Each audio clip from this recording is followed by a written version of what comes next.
Om Jnanatimirandhasya Jnananjana Shalakaya Chakshurun Militam Yena Tasmai Shri Gurave Namaha. When studying Bhagavad-gita, it's always helpful to remember the context in which it is spoken. The immediate context is that of Arjuna questioning Krishna on the battlefield of Kurukshetra. And the crucial question is that which is of the essence of philosophy. What is right and what is wrong? This question is being asked today. It will be asked in future, in various times and places and circumstances. The particular context in which Arjuna is asking, he's asking as a member of the Vedic culture, in which many pious activities are recommended. So generally in the Vedic culture it's considered proper to perform pious activities, such as those mentioned in this verse: studying the Vedas, performing sacrifices, performing ascesis, austerities, giving charity. These are all pious activities. Now the great question, what is my duty? What is the proper thing to do? This question Arjuna was asking. In the Vedic culture, you may get many answers to that question. For even within the Vedic culture, there are many different outlooks or viewpoints. There are different philosophers who profess to follow the Vedas. Therefore, we have, apart from Vaishnavas and Mayavadis, we also have followers of Sankhya philosophy, followers of the yoga system of Patanjali, and so on. And in modern humanistic society, also the question comes up, which is right and which is wrong? And the answer is attempted to be attained by appealing to what they consider to be axiomatic principles. So someone may be taken to court and he has to accept the ruling of the judge, which is based on man-made law. However, in the Vedic culture, everything is based on Vedic knowledge. Now, to solve the question what is right and what is wrong is extremely difficult and complex. As long as one is on the material platform. This was practically the subject of Vidyapurna Maharaj's class this morning. What should be done and what should not be done. What not should be done. What should not be done. Yeah. So what is the answer? What is the standard? That's why Arjuna's apparently simple question led to the expounding of the Bhagavad-gita. Of course, Arjuna was in what might consider to be a very crucial, intense situation. But any time the question comes up, what is right and what is wrong, it can lead us into a great philosophical discussion. We know that Chaitanya Mahaprabhu in his childhood was sitting on some dirty pots. Dirty cooking pots. His mother said, why are you doing that? You shouldn't do that. In other words, she was saying, what you are doing is wrong. But Chaitanya Mahaprabhu argued with her. What do you mean it's wrong? So it led to some philosophical discussion based on Vedic understanding. So practically at every moment, even from childhood, the question comes, what is right and what is wrong? What should be done and what should not be done? Now mostly in the Vedic literatures, they tell what is right and what is wrong based on the materialistic understanding. According to material understanding, one should Gurunnahatvahi Mahanubhavan, one should not kill gurus, elderly persons. One should act to protect women and children. These are practically inviolable principles on the material platform. But in this extraordinary situation, the judgment from the spiritual platform is that even such rules may be overturned. Krishna was asking Arjuna to do something which was unthinkable, unimaginable. Arjuna had been preparing for the fight, he was ready for the fight, and he knew that due to circumstances, Drona and Bhishma, who he considered his worshipable superiors, he would be fighting against them. It wasn't that he was new to fighting, he had already killed many people. That is the fighter's duty. He had single-handedly killed in battle on his father Indra's order the Nivata Kavachas. There's 60,000 demons. 60,000. So it's not an easy thing to do or a nice thing to do. Arjuna's duty to do it. He wasn't afraid of doing that. But he was afraid of the sinful reactions of killing wrongly. In modern society, it's generally considered that killing is always wrong. This is one of the points which many people in the modern age find difficult to accept in Krishna conscious philosophy, that we say that under certain circumstances, killing of humans is not only not wrong, but should be done. It is right. Following Manu Samhita, the Krishna consciousness movement advocates capital punishment, on the understanding that someone who has committed the sin of murder, that sin, the sinful reactions for that can be requited by his being subjected to capital punishment. So this kind of thing often makes people feel very uneasy and nervous, because it is often seen in the modern world that religious fanaticism leads people to kill others thoughtlessly. People in the modern age are very apprehensive about theocracy. Well, that means rule, religious rule. They are very much afraid of religious fanaticism, and therefore they prefer to espouse what they call humanism. However, Vedic culture espouses that there is an absolute standard, and that absolute standard is given by God. Dharmang tu sakshat bhagavat pranitam. Religion means that which is given by God. But that has to be understood very carefully. As Prabhupada expounds in the purport, that Vedic culture, training as a brahmachari, is meant for character training. And we see in the Vedic culture that there are many tremendously developed personalities, like very strong character. How, for instance, Maharaj Harishchandra, he was resolved to the truth, even at the cost of tremendous personal suffering. So that religious knowledge is very powerful.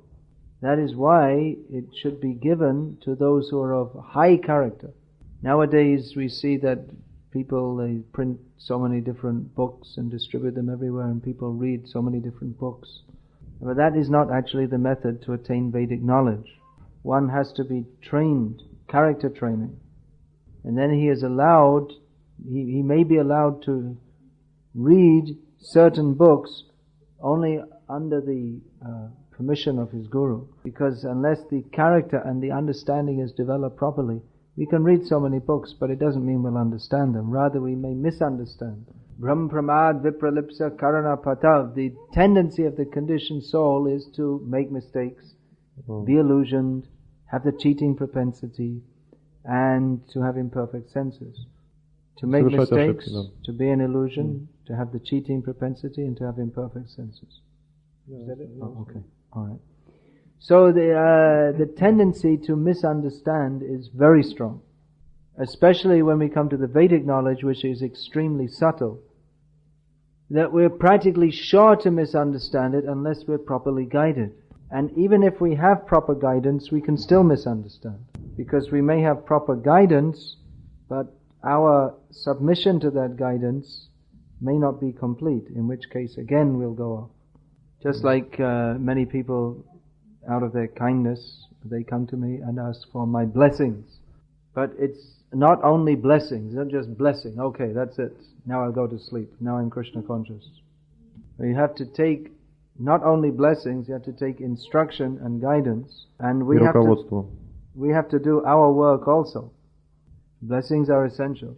But our endeavor to sincerely follow the instructions and guidance, that is also essential. Actually, what Krishna taught in Bhagavad-gita is very simple, that we have to surrender to Him, as He's stressing in this verse, and in so many verses in Bhagavad. In this chapter, Krishna, in the second part of this chapter, Krishna has described the different processes by which the yogis leave their bodies and become liberated, which seems not to have much connection with Arjuna's situation on the battlefield. But Krishna was just going into a little detail to bring him back to the point That yes, there are so many subtleties and so many different parts of the Vedic culture, but to a large extent you don't even have to consider that. You just have to surrender to me, Krishna says. That will be your topmost benefit.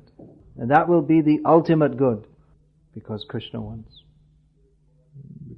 Because Krishna wants it so. It may be difficult to understand. It is difficult to understand. Krishna wanted the battle. 18 Akshahinis, each one about 500 crore, that's 5 lakhs of men, and then wiped out. Krishna wanted. Difficult to understand. Doesn't seem like a very merciful God. But then the understanding is there that by His mercy, everyone who died on the battlefield of Kurukshetra attained liberation. So what is right and what is wrong can be very simply summarized. Whatever Krishna wants me to do, that is right. And if Krishna doesn't want me to do it, even if others want me to do it, then it's wrong. That example Maharaj was giving this morning of Yudhishthira Maharaj. His chariot came down to the ground. That his chariot was by his greatness, his chariot would always go slightly above the ground. But after the incident in which Krishna induced him to present false evidence, his chariot came down to the ground. So generally that's understood because he presented a falsehood, therefore he lost his punya and his chariot came down. That is the karmi understanding. But if Krishna wanted him to present the falsehood, then how could it be something wrong? In other words, you're saying that Krishna induced him to do something which was intrinsically wrong.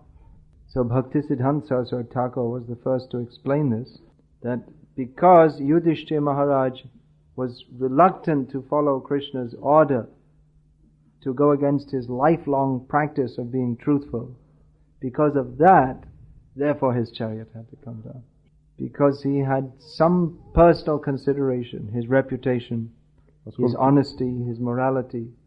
But on the spiritual platform, a devotee's morality is that whatever Krishna wants me to do, I should do, even if it goes against worldly morality. Admittedly, this is a potentially dangerous mode of preaching.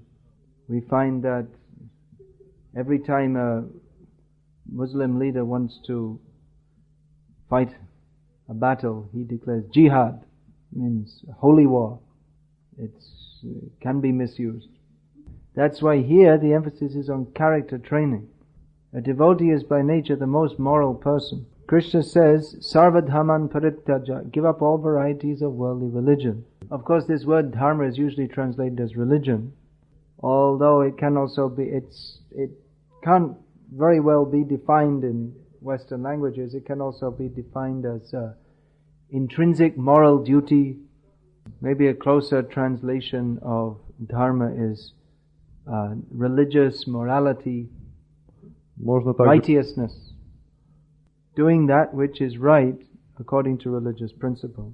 And that's why even though in Bhagavad-gita Krishna says to give up all religious principles, we still find that the followers of Bhagavad-gita, they are dedicated to dharma. Often Christian missionaries in India, they protest, or the Bhagavad-gita, you see, it's teaching to fight and kill, this is not good. But practically speaking, we don't find that the followers of Bhagavad-gita are going around just killing people indiscriminately. Practically they have been tolerant to a fault. Even, that means even maybe too much so, even for their own good. We don't know of any cases of people citing Bhagavad-gita and using that as an excuse to go and kill people. Rather, the followers of Bhagavad-gita are traditionally so non-violent, they don't like to kill even animals. And what to speak of other practices? There's no such, in Vedic culture, there's no such thing, for instance, as divorce. Atiti bho devaha, and a guest is treated like a god. It's very high culture, very moral culture. But above and beyond it all is surrender to Krishna. The various subtleties and depths of Vedic culture, they all come together in surrendering to Krishna, which may if necessary, surrender to Krishna may sometimes go against worldly norms. But generally the devotees, they are the most moral persons, even by worldly standards. At the same time, a devotee is not attached to worldly morality. Now, different kinds of people are not attached to worldly morality. Just like there's that word in the Atma Rama verse, nigranta. Atma Ramas Chamuniyo. Then the next word? Следующее слово. Nigranta. Nigranta. What does that mean? It means no book. Granta means book. No book. So there are different kinds of munis who are, that means they're disassociated from books. So one kind of Nigranta means a person who has transcended all the ordinary worldly books of morals and laws and customs. He's a transcendental Paramahamsa. He doesn't need books to guide him on the path of worldly principles. Now another kind of Nigranta or bookless person is a rascal. So he doesn't follow worldly morality, not that he's elevated beyond it, but he's below it. He doesn't care for it at all. He's a rascal. So the Paramahamsa is above the worldly principles, and the Nikodai is below the worldly principles. So when it's said that a devotee is beyond worldly morality, that means a devotee who's actually transcended the worldly rules and regulations. But if he's not fixed on the transcendental platform, but he takes that as an excuse not to follow the rules and regulations, then he becomes he becomes simply a rascal. Then he becomes degraded. And it's very dangerous because that precedent is there are so many so-called Vaishnavas who have said that, yes, we are Vaishnavas, we can dance with beautiful young women just like Krishna. This is spiritual. It's not spiritual. They're simply expressing their mundane lust and using Krishna as an excuse. So the point here that character training has to be there. One has to be of spotless character and come to the transcendental platform. It is not a platform to be artificially imitated. Imitation is extremely dangerous. So Krishna consciousness transcends all ordinary Vedic paths. We are extremely fortunate to have this opportunity to take part in the Sankirtan movement, because we don't have any hope by following the Vedic path. We wouldn't even be allowed on the Vedic path. We are incapable of following all these things. But by chanting, that's Chaitanya Mahaprabhu's special benediction, by following the path of Bhakti Yoga, chanting the holy names, we go beyond the ordinary Vedic practices. We should approach Krishna consciousness very carefully, very seriously, take proper guidance, as Arjuna is taking guidance from Krishna. It's often confusing to know exactly what we should do. It's a very bewildering world that we live in. But if we get proper guidance and we're sincere to follow the path of Bhakti Yoga, we can come to the highest platform and go to the highest platform. Param Sthanam, the supreme abode. Back home, back to Godhead, to Goloka Vrindavan. That is the message of Bhagavad-gita. Don't get entangled on this material platform. Krishna was telling Arjuna, don't get entangled on the platform of mundane piety. For us, there's no question of getting entangled on the question of mundane piety.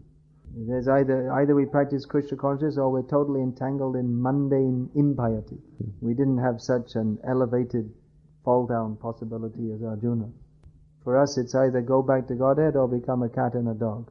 So let's not be in any illusion about this. We're here discussing so many fine points of Vedic culture. But practically we are from an extremely uncultured background. By the mercy of Srila Prabhupada, we are now having the opportunity to discuss these things. It is a great legacy, great opportunity. So let us take advantage of that. Practice this Krishna consciousness. It's also so wonderful, you see, these books are being distributed. I mean, we've said all these things many times, but it's still amazing.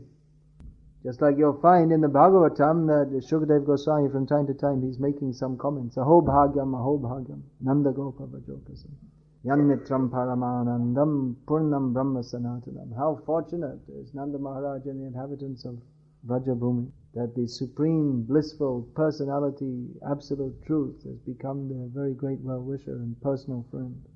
So he's expressing how wonderful, how fortunate. He doesn't say it once, but he says repeatedly, because even though he's considering the same thing again and again and again and again, it seems wonderful. So we're considering, we're saying about book distribution again and again, we're considering how wonderful it is that these books are being distributed. That this such elevated knowledge is being passed out to people of such degraded background. So we're extremely fortunate to be involved in this Sankirtan movement.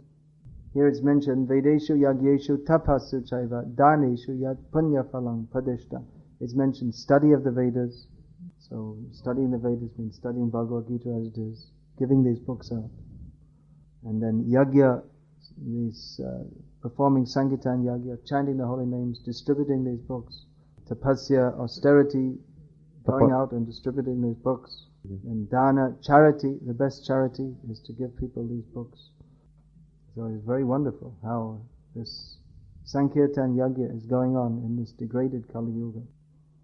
Practically it's really Chaitanya Mahaprabhu's mercy that society is degrading continuously at a very deep gradient. But still, however degraded people become, still at any time, by getting books, by getting prasadam, people's whole consciousness can change and they can become devotees. So all of us who have taken up devotional service should not disappoint people who are getting these books. When they read about these books, when they read in these books, people feel inspired. Oh, such a wonderful high standard of life. So when they come to see devotees, they expect to see that people are living such a wonderful life at this very high standard. So when they come to see devotees, they want to see that they're actually elevated people as described in the Shastras. If they come and they see that devotees, then in many ways their consciousness is like that of ordinary materialistic people, then they'll be disappointed. And then they'll think, oh, Krishna consciousness is just like any other religion. They talk, in their books they have very nice things, but in practical life it's just a show. So let us not disappoint them. Otherwise people in this world are hopeless. How many people in Moscow end their day simply by drinking? It means that they're feeling hopelessness. The culmination of all their activities is simply to get drunk, that's all. People are feeling hopelessness. When they get these books, if they have a little spark of elevated consciousness, they can understand there is hope. So let us give them hope. Dharma sthapam hetu sadhu vyavaha. Religion is established in this world by the behavior of devotees. Let us be devotees. At least practice seriously. Let us be enlivened by this Krishna consciousness. Let us go deeply into that. Not that simply, Krishna consciousness is my religion. You see, I have my home, my job, my family, my TV, my dog, my cat, and my religion. That is not the meaning of dharma. Dharma means that which totally permeates our life. And the param dharma, the topmost dharma, that is, what is that? Savai pung sang paro dharmo. Who can say the verse? Savai pung sang paro dharmo yato bhaktir adhok shaje. So the supreme dharma is that of unmotivated devotional service unto the transcendental Lord. So Krishna is not satisfied by half-hearted religion, and we also are not satisfied. Yayatma suprasidati. If it is a pratihata, all the time simply thinking how to serve Krishna, he will be satisfied, we will be satisfied. Krishna consciousness means all, giving everything. Giving, yes, giving everything, our time, our money, our life, our thoughts, our hopes. Of course, not everyone may be able to come to that situation immediately. And we encourage everyone, whatever situation you are in, you take up Krishna consciousness gradually. But actually the goal is just complete immersion. So at least those who are living in the ashram, they should have no other thought. Only how to serve Guru and Krishna. I was being asked to give a brahmachari class, so this is now the brahmachari class. Brahmachari class means just forget everything else and serve Guru and Krishna, that's all. If you want to get married, put it off till later. You can go on putting it off till later. And that way it'll never happen. But even if it does happen, now you're in the brahmachari ashram, so you have to act as a brahmachari. Very good opportunity to be fully absorbed in activities of Krishna consciousness. So please take it seriously. You have, at least here in Moscow, there's good facility. Means physically and maybe a little sankirna. What's the word? Small. Cramped. But spiritually, there's good energy, so take advantage of that. Hare Krishna. I'll leave a little time for questions. Some questions being passed up?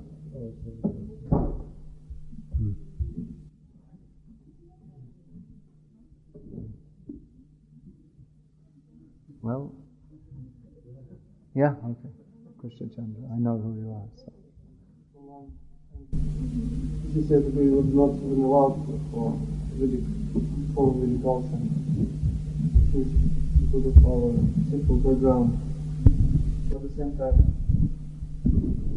time, we know that in order to practice nicely, we should follow at least some basic rules of Vedic culture.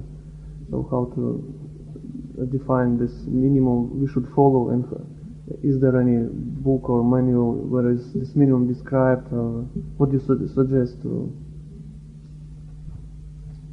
The answer to this is that don't ask me to come to Russia. I'm writing a book on this. It's been almost ready for the last few years. If everyone stops asking me to come to different places, I'll finish it off, and then you'll have a book. And then it has to be translated into Russian, or you can translate it into Russian. I'm compiling, I have been compiling for many years, a very detailed compendium on Vaishnava behavior, with more than 100 chapters written so far. More than 100 chapters written. So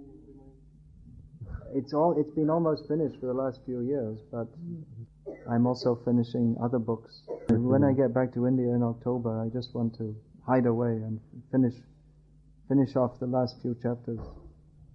Then it will have to be edited and proofread, which will take probably another year or more. But I've already started, different devotees have asked me for different chapters on different topics, and different temples have started using that. Yeah, there's a question there. Will the mic go that far? It makes it easier if you can speak it into the mic. You can pass it over there.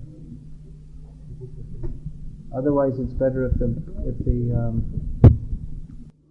Prabhupada said that purity is the force.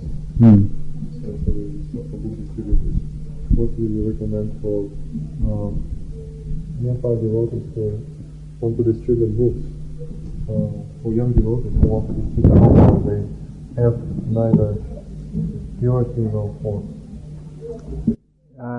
Take training from older devotees. That is the advice. What?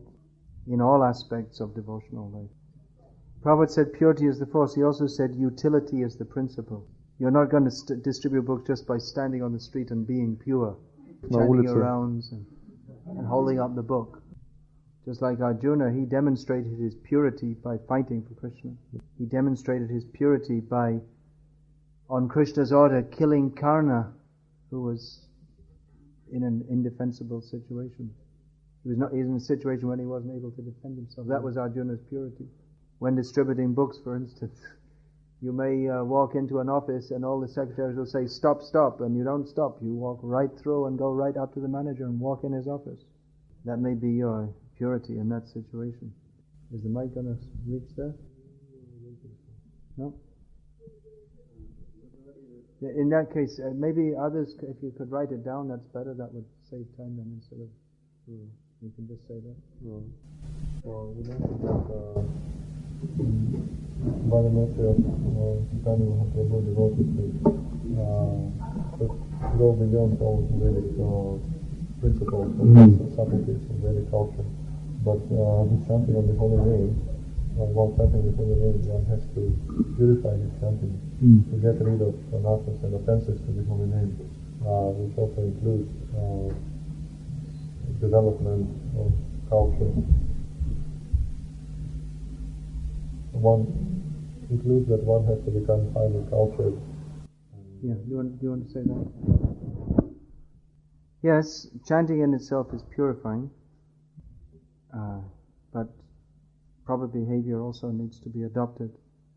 If one is very properly behaved according to the standards of Vedic culture, but is not a devotee, his position is not as good as someone who's chanting Hare Krishna, but is not trained in proper behavior according to Vedic culture. Or even if one is nicely following the Vedic culture, but he's not a devotee, it's all useless. As is also another verse from the second chapter of the first canto of Bhagavatam states this, which those of you who know can say that verse. Those who follow the Vedic culture but are not devotees, their endeavors are all useless. You got the last line? Now start from the beginning.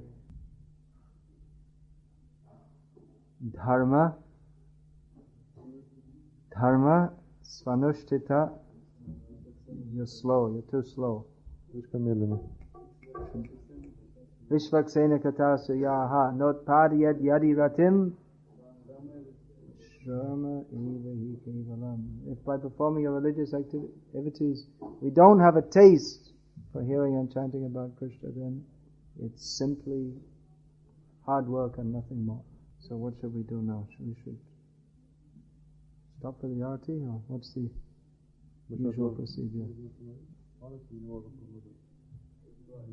So what's the popular consensus? Should we have kirtan or more discussion? Kirtan. Okay. Shri Shri Gaur Nitai ki jai. Hare Krishna. Srila Prabhupada ki jai. Oh, I have to distribute this.